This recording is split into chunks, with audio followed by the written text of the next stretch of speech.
It's been a long wait, but Ninja Gaiden 4 is finally available and receiving relatively positive impressions from critics and fans. However, when you look back on previous games in the series, specifically the peak of Ninja Gaiden Black, it's interesting to see how drastically the execution has changed. Certain design choices remain the same, though some have different sensibilities, and yet, the essence of Ninja Gaiden is very much intact.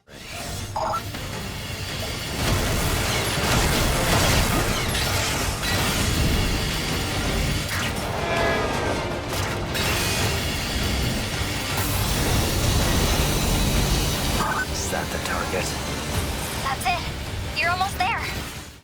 Of course, Black is known for taking everything about the first Ninja Gaiden and essentially enhancing it, adding new difficulty options, including the series' staple Master Ninja, mission mode, new bosses, and even improvements to the camera. The difficulty also changed numerous encounters, resulting in different enemy layouts and thus more challenging scenarios. So how much better is Ninja Gaiden 4 over Ninja Gaiden Black? Does it set a new standard for the series, or does it fall behind? Let's dive in and find out. Combat.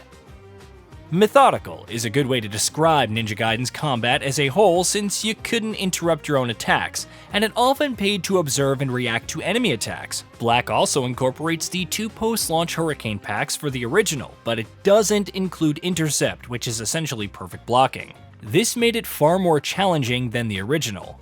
What's interesting is how it balanced agility with more stationary defense at the time. Numerous attacks can be blocked, however, enemies can grab you or break through with powerful enough strikes, which means you're encouraged to move around and dodge, leveraging your environment and other techniques, rather than sitting still and waiting to attack all the time. Alongside the Dragon Sword, players can utilize the Kitetsu, a mid-game katana, nunchucks, the Vigorian flail, the two-handed Debalero, the Warhammer, and more than a few hidden options with the Lunar Staff and smoke bombs exclusive to Black.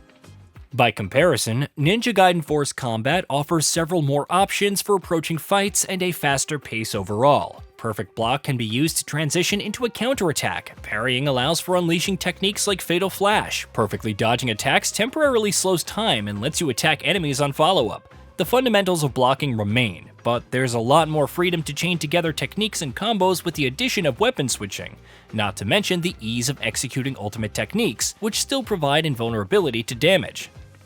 And that's not even accounting for Bloodraven form, which includes a whole other set of benefits, whether it's techniques that can effectively knock back groups of enemies or allow for highly damaging bombs and shurikens. Berserk mode also rewards your aggression with bloodbath kills, which can insta-kill enemies, and if you have the right accessories equipped, obtain some healing in the process. All of this fundamentally changes things from a scoring perspective, reducing the need to rely on items and the risk of death. If you can master them, of course. Yakumo has 4 weapons, but Bloodraven effectively doubles that, even if their usage is tied to the Bloodbind gauge. Kagehiruko feels an anomaly among this selection because it packs in bombs, shurikens, flails, and much more into one package. Since you can also play as Ryu Hayabusa, that means that you get access to the Dragon Sword as well, which despite the lack of other options, feels great to use. It's also worth noting obliteration techniques, which were only introduced in Ninja Gaiden 2. While you miss out on them in Ninja Gaiden Black, they're meant as a way to slay dismembered enemies before they can grab you and deal heavy damage. With the lack of such enemies, obliteration becomes superfluous. Of course, it's a core mechanic of Ninja Gaiden 4, since they recharge your Bloodbind gauge and facilitate Bloodraven techniques. Different systems overall, but you miss out on that awe-inspiring animation, especially when obliterating bosses, and Ninja Gaiden 4 has some of the best in the series. Overall, the combat comes down to preference. If you prefer something more methodical and moderately paced, then Ninja Gaiden Black is the winner. But in terms of flashiness, combo potential, and skill ceiling, especially with all the options available, Ninja Gaiden 4 emerges victorious. I prefer the latter since Team Ninja and Platinum Games go beyond simply building on the series' fundamentals, seamlessly integrating new mechanics and systems while retaining a strong level of challenge. Exploration and side content. Ninja Gaiden, and Black by extension, stick closer to a more traditional action-adventure format. You have a hub, there are puzzles to solve and keys to locate, which helps the world to feel more like an environment that you explore. Ninja Gaiden 4, however, is a lot more linear. There are side areas to discover, targets to assassinate, Gordies to capture and whatnot, but for the most part, you're progressing on a single track towards your objective with no room for really dispelling the Dark Dragon seals in any order. Which makes some sense, given how the story plays out. The traversal is far more expanded as a result, as you wingsuit through ravines, grind on monorail tracks, grapple to avoid oncoming trains, and plummet down waterfalls. And when comparing side content, Ninja Gaiden 4 easily has the advantage. Even with Black's mission mode offering a whopping 50 different scenarios to tackle, Ninja Gaiden 4 includes its own boss trials and combat missions, multiple ways to tackle its wave-based gates, and chapter select to run through the entire game as either Ryu or Yakumo on top of different difficulties. Presentation. Another aspect that comes down to personal taste is the graphics and music. The visuals in Ninja Gaiden 4 definitely look sharper, especially when it comes to the textures, character models, and quality of the animations. But for its time, Ninja Gaiden Black stood out well, offering a richer color palette. Comparatively, whether you're battling through the underworld or venturing through a windswept valley, Ninja Gaiden 4 feels more muted. The DDO's facilities can also come across as sterile at times, with little to really make them stand out. It does have its fair share of moments which showcase some impressive attention to detail and lighting, so there is that. The music is much harder to judge because Ninja Gaiden Black's tracks are very much representative of their era. There's an abundance of techno intermixed with classical instruments, and it all works to convey the atmosphere around each situation.